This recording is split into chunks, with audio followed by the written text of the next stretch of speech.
오늘 우리에게 주시는 하나님 말씀은 시편 49편 13절에서 20절 말씀입니다. 이것이 바로 어리석은 자들의 길이며 그들의 말을 기뻐하는 자들의 종말이로다. 그들은 양같이 스올에 두기로 작정되었으니 사망이 그들의 목자일 것이라. 정직한 자들이 아침에 그들을 다스리리니 그들의 아름다움은 소멸하고 스올이 그들의 거처가 되리라. 그러나 하나님은 나를 영접하시리니 이러므로 내 영혼을 스올의 권세에서 건져내시리로다. 사람이 치부하여 그의 집에 영광이 더할 때에 너는 두려워하지 말지어다. 그가 죽음에 가져가는 것이 없고 그의 영광이 그를 따라 내려가지 못함이로다. 그가 비록 생시에 자기를 축하하며 스스로 좋게함으로 사람들에게 칭찬을 받을지라도 그들은 그들의 역대 조상들에게로 돌아가리니 영원히 빛을 보지 못하리로다. 존귀하나 깨닫지 못하는 사람은 멸망하는 짐승 같도다.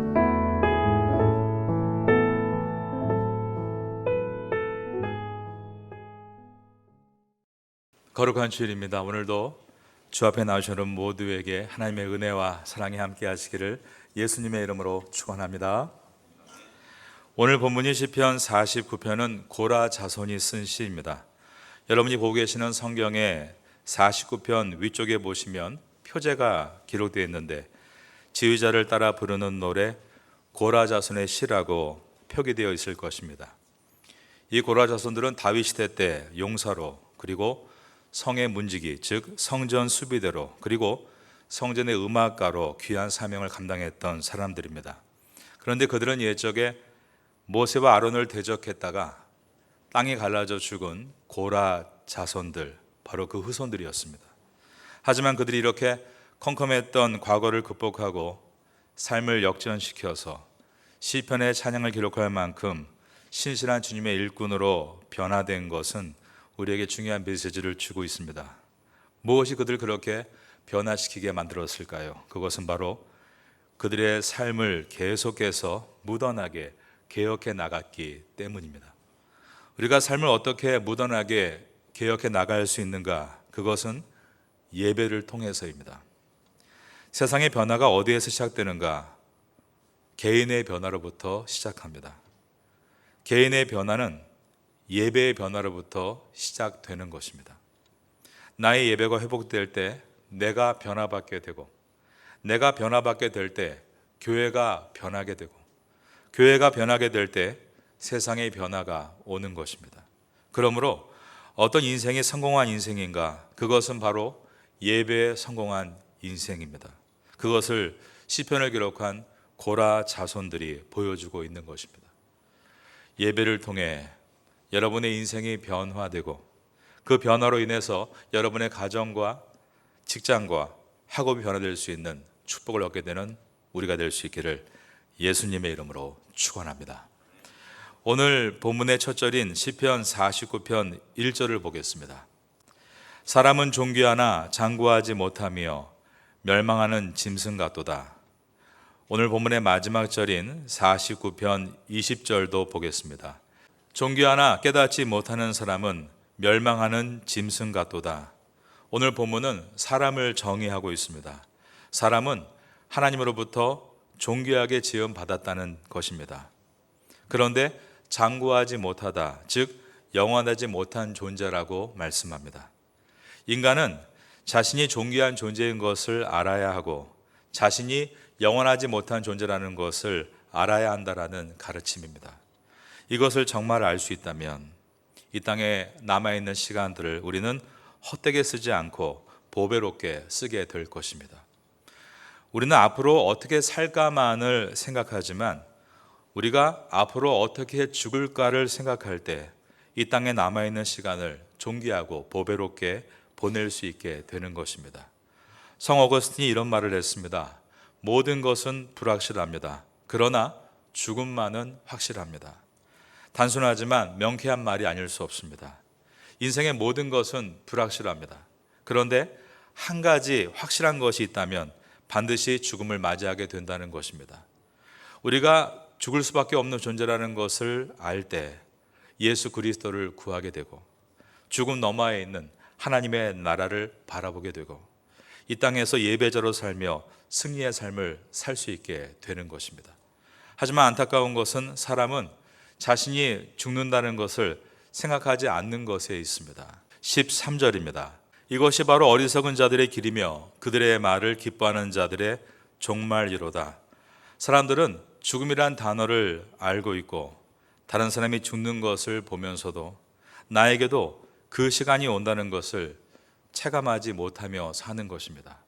물론 몸이 매우 아프신 분들은 죽음에 대해서 많은 생각을 하시는 것 같습니다.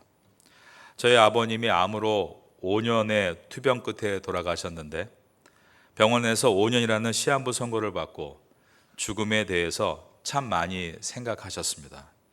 제가 아버지를 뵈러 한국에 갈 때마다 휠체어를 밀어드리고 병실을 지켜드리면서 저와 아버지의 많은 대화 가운데 가장 많은 주제가 죽음이었습니다. 저희 아버지는 죽음에 대해서 깊이 생각하는 시간을 가지셨고 마지막 호흡이 끊어지는 고통 속에서도 오직 예수님을 붙드시고 숨을 거두셨습니다. 중환병으로 시한부 선고를 받는 경우라면 죽음에 대해서 많이 생각하게 되고 죽음 너머에 있는 세계에 대해서 관심을 갖게 되지만 사실 몸이 건강할 때는 죽음에 대해서 생각하지 않게 되고 그것은 나와 상관이 없는 것이다라는 착각을 갖고 사는 것이 인간입니다. 그것을 시편을 기록한 고라 자손은 13절에서 이것이 바로 어리석은 자들의 길이며 그들의 말을 기뻐하는 자들의 종말이로다 라고 한 것입니다. 그리고 괄호 열고 셀라라고 썼습니다. 이것은 읽는 것이 아니라 잠시 숨을 고르라는 부호입니다. 오늘 거룩한 주일에 우리가 잠시 숨을 고르고 내가 어떠한 존재인가를 생각했으면 좋겠습니다. 우리는 너무 정신없이 달려가고 있고 바쁘다 바빠 그렇게 사는 것을 즐기고 있습니다. 누군가 나에게 참 바쁘시죠? 얼마나 수고가 많으세요? 라고 말하면 내가 부지런하다는 칭찬의 소리로 듣고 기뻐합니다. 내가 바빠서 예배를 드리지 못하는 상황을 즐기는 사람들도 있습니다. 바쁜 사람이라고 사람들이 인정해 주는 것이 칭찬으로 들리고 바쁘기 때문에 예배를 드리지 않는 것을 점점 당연하게 여긴다면 나는 분명히 하나님께 존귀하게 지음받은 존재이지만 나의 운명은 하나님의 품이 아닌 수월로 가게 되는 것입니다. 14절의 말씀입니다. 그들은 양같이 수월에 두기로 작정되었으니 사망이 그들의 목자일 것이라. 정직한 자들이 아침에 그들을 다스리리니 그들의 아름다움은 소멸하고 수월이 그들의 거처가 되리라. 수월은 완전한 어두움을 뜻합니다. 하나님의 소망이 전혀 없는 그분의 빛이 없는 어두움이 바로 수월이고 그래서 성경은 지옥이다라고 번역합니다. 그것은 하나님과 전혀 관계가 없는 곳이고 하나님이 전혀 관심을 갖지 않는 곳입니다. 예수님께서 비유로 거짓 나사로와 부자를 말씀하실 때 부자가 죽어서 간 곳이 누가복음 16장 23절에 보면 음부라고 되어 있는데 지옥, 즉 수호를 표현한 것입니다. 예수님께서 비유로 말씀하신 거짓 나사로와 부자에서 볼 수 있듯이 비록 이 땅에서는 거지였지만 천국에 간 사람을 나사로다, 기명으로 표기하고 수월, 즉 지옥에 간 부자를 이름을 소개하지 않고 익명으로 표기하고 있는 것은 수월은 하나님과 전혀 관계가 없는 것이고 하나님이 전혀 관심을 갖지 않는 곳임을 보여주는 것입니다. 예수님께서 비유로 거짓 나사로와 부자를 말씀하실 때 부자는 자색 옷과 고운 베옷을 입고 날마다 호화롭게 즐겼다라고 말씀하셨습니다.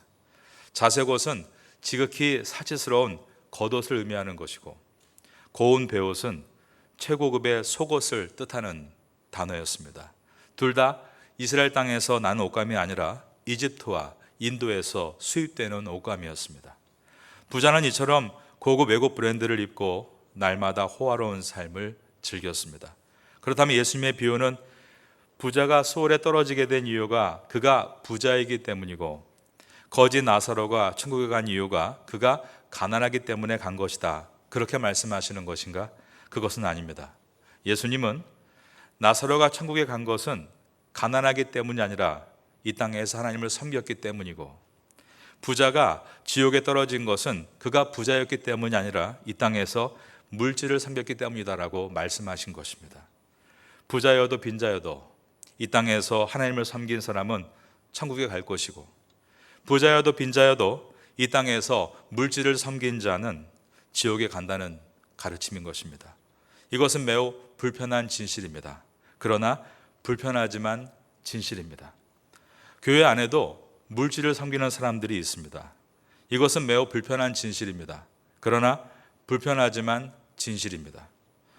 여러분은 위로와 격려의 말씀도 사랑해야 하지만 오늘 본문과 같은 경고의 말씀도 사랑하고 깨어있도록 몸부림을 쳐야 하는 것입니다. 왜냐하면 하나님께서 우리에게 구원을 주시기 위해 주시는 그분의 말씀이기 때문입니다. 우리가 가진 신앙이 진정한 신앙인가 아닌가 하는 것은 그 시금석이 내가 가진 물질을 어떻게 사용하느냐에 있습니다. 물질을 사용하는 것을 보게 되면 그 사람이 어디에 속한 사람인지, 어디에 갈 사람인지, 가장 객관적인 시금석은 물질을 사용하는 것을 통해 알 수 있는 것입니다. 믿음이 좋다라고 말할 때 내가 말씀을 많이 알고 있다, 내가 기도를 많이 한다, 나는 신비한 체험을 했다, 이러한 말들은 입에서 나오지 말아야 합니다. 이것은 뿌리에 해당하기 때문입니다. 뿌리는 드러내면 말라 죽는 것입니다. 믿음이 어떤가 하는 분명한 눈에 보이는 시금석은 그가 돈을 어떻게 쓰고 있는가에 있습니다. 자기를 위해서 쓰고 자기 가족을 위해서만 쓰고 하나님의 나라를 위해서, 선교를 위해서, 어려운 이웃을 위해서 인색하기 그지없다면 바로 그것이 그 사람의 믿음의 현 주소입니다. 요한 웨슬레가 말했습니다. 지갑이 회개하지 않고 입술만 회개하는 것은 거짓 회개이다. 예수님께서는 사복음서에서 총 38개의 비유를 말씀하셨습니다. 그런데 38개의 비유 가운데 무려 16개의 비유를 돈에 관해서 말씀하셨습니다. 배금주의라는 것이 있습니다. 배금주의란 절할 배자의 금입니다. 금에게 절한다. 모든 관계를 돈과 연관시켜서 생각하는 생각을 말합니다. 삶에 있어서 최고의 가치가 돈이라고 믿는 배금주의가 영어로 맘모니즘인데 성경에서 나온 말씀입니다. 맘몬은 예수님께서 누가복음 16장에서 하나님과 재물을 겸하여 섬길 수 없다라고 할 때 재물이라 번역한 단어가 헬라 원어로 맘몬이었습니다. 맘몬은 그 당시에 팔레스타인 지역에서 인기를 얻고 있던 돈 신의 이름이었습니다. 돈을 섬긴다는 것은 돈을 생각하는 것입니다. 돈을 묵상하는 것입니다. 돈을 사랑합니다. 그래서 돈을 움켜쥐려고 합니다. 하나님을 생각하고 그분을 묵상하고 사랑하고 붙들어야 할 그 자리에 돈이 앉아 있는 것입니다. 그 결과가 상대적 박탈감입니다. 내가 먹고 사는 것은 분명 충분한데도 불구하고 다른 사람과 비교해서 돈이 부족할 때 불안과 부끄러움이 드는 것입니다. 16절을 보겠습니다. 사람이 치부하여 그의 집에 영광이 더할 때에 너는 두려워하지 말지어다. 치부했다는 것은 부자가 됐다는 뜻입니다. 주변에 누군가가 부자가 됐을 때 너는 두려워하지 말라라고 한 것인데, 이것을 좀 더 쉽게 이해하시기 위해서 제가 세번역 성경으로 한번 읽어드리겠습니다. 어떤 사람이 부자가 되더라도 그 집의 재산이 늘어나더라도 너는 스스로, 그 다음 저를 따라하겠습니다. 초라해지지 말라. 얼마 전에 어느 분과 만나서 대화를 나눴습니다. 그분이 하시는 말씀이 지금 자신이 있는 회사가 큰 수익을 내고 있다라고 했습니다. 그런데 그분은 그것이 내 월급과는 별 상관이 없으니 오히려 더 초라해지는 것 같다라는 말을 했습니다. 돈을 마음의 주인으로 모시고 사는 엎드릴 배 금에게 절하는 배금주의로 살면 상대적 박탈감에 사로잡혀서 항상 나는 가난하고 나 외에는 어려운 이웃과 나눌 돈이 한 푼도 없다라는 마음을 갖게 됩니다. 돈의 노예로 살고 있는가, 하나님의 종으로 살고 있는가, 그것은 나의 돈이 어떻게 쓰여지고 있는가를 통해 알 수 있습니다. 돈에 대한 가르침은 굉장히 중요합니다. 그래서 성경은 매우 많은 분량을 할애해서 돈에 대해서 말씀하는 것입니다. 우리의 돈은 죽을 때 결코 가지고 가지 못하는 것임을 알라라고 말씀합니다. 17절입니다. 그가 죽음에 가져가는 것이 없고 그의 영광이 그를 따라 내려가지 못함이로다. 누군가 그토록 모은 그 돈은 그 소유주와 죽음의 길까지 동행하지 않습니다. 그 돈은 이 땅에 남아서 또 다른 사람의 소유가 될 것입니다. 애플의 창업자 스티브 잡스는 췌장암으로 죽기 전에 자산 8조 원을 가지고 있었습니다. 그가 아쉬워했던 일이 있는데 암 초기 진단을 받고 나서 수술을 9개월간 미룬 일이었습니다. 그는 몸에 칼을 대는 대신에 대체 의학에 관심을 많이 가졌는데 그 결과 9개월을 미룬 것에 대해서 나중에 많은 후회를 했습니다. 그리고 죽기 전에 이런 말을 했습니다. 죽음 앞에서는 다 놓고 가야 합니다. 내가 아끼는 작은 만년필 하나도 가지고 갈 수 없는 게 죽음입니다. 만물의 영장이고 그 중에서 가장 똑똑한 인간이라 할지라도 이토록 중요한 진리를 죽음 직전에서야 깨닫는다는 것입니다. 오늘 시편은 성경의 고전적인 질문을 우리에게 던집니다. 그것은 소유냐 아니면 존재냐라는 질문입니다. 오늘 본문 철절인 사람은 존귀하나 장구하지 못하며 멸망하는 짐승 같도다는 말씀과 마지막 절인 존귀하나 깨닫지 못하는 사람은 멸망하는 짐승 같도다라는 말씀을 통해 우리는 소유의 사람이 아니라 하나님께서 이 땅에 우리를 존귀한 존재로 부르셨다는 존재에 집중하는 삶을 살아야 함을 말씀하고 있는 것입니다. 이 땅에서 존재에 집중하게 되면 물질에 의해서 오염되지 않을 수 있습니다. 우리가 이 주일 아침에 교회에 모여 예배를 드리는 것은 우리가 하나님께서 부르신 존귀한 존재인 것에 집중함으로 바른 물질관을 갖기 위해서입니다. 우리는 매일매일 우리의 물질, 우리의 돈을 어떻게 사용할 것인가를 선택해 나가야 합니다. 그와 같은 매일매일의 일상적인 선택이 영원한 결과를 가져올 것이기 때문입니다. 오늘 본문의 말씀의 가르침입니다. 돈을 어떻게 쓸 것인가? 이것이 영성입니다. 돈을 달라고 기도하는 것은 우리 기독교 밖에 있는 타 종교에서 더 많이 하고 있고 더 잘하고 있는 일입니다. 부자가 되게 해주세요. 사업에 성공하게 해주세요. 이라는 기도는 하나님을 사랑해서 하는 기도가 아니라 돈을 사랑해서 하는 기도입니다. 무엇을 먹을까? 무엇을 마실까? 이러한 염려하는 기도가 우리의 기도를 좀먹지 않도록 우린 깨어 있어야 합니다. 우리의 기도는 먼저 하나님의 나라와 의를 구하는 거룩한 기도가 되어야 되는 줄로 믿습니다. 하나님을 사랑하고 돈을 도구로 보는 기도는 어떤 기도일까요? 그것은 바로 하나님께서 저에게 맡겨주신 돈을 제가 어떻게 사용해야 하겠습니까? 라고 질문하는 기도입니다. 왜냐하면 주님이 온 우주 만물의 주인 되시고 나는 그 하늘의 권세를 위임받은 존귀한 청지기이기 때문입니다. 하지만 일반 사람들은 돈의 주인이 자신이라고 생각을 하고 자기 자신을 위해서만 사용합니다. 18절입니다. 그가 비록 생시에 자기를 축하하며 스스로 좋게 함으로 사람들에게 칭찬을 받을지라도 돈을 가지고 화려한 집에 살고 화려한 옷을 입으며 화려한 차를 몰므로 이 땅에서 인정과 취향을 받으려는 인간을 묘사하고 있습니다. 그러나 이 땅의 전부가 아니라 죽음 이후에 하나님의 나라가 있다는 것을 생각해야 합니다. 19절입니다. 저와 같이 읽어볼까요? 시작. 그들은 그들의 역대 조상에게로 돌아가리니 영원히 빛을 보지 못하리로다.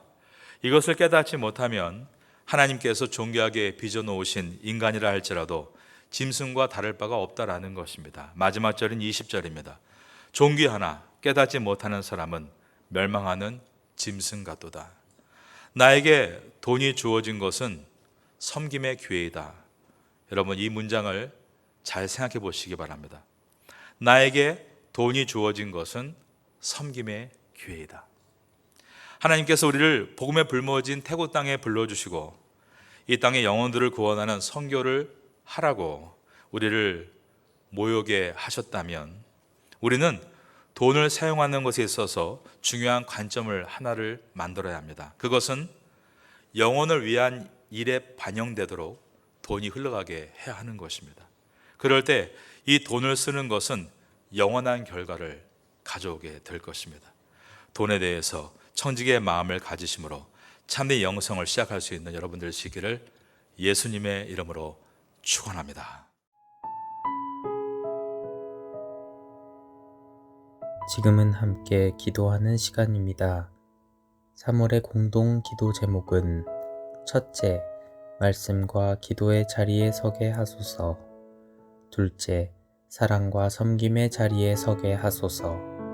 셋째, 고난주간 말씀 사경회를 잘 준비하게 하소서. 넷째, 부활주일 세례 예식을 잘 준비하게 하소서. 말씀을 붙잡고 기도하는 귀한 시간 되시기를 소망합니다.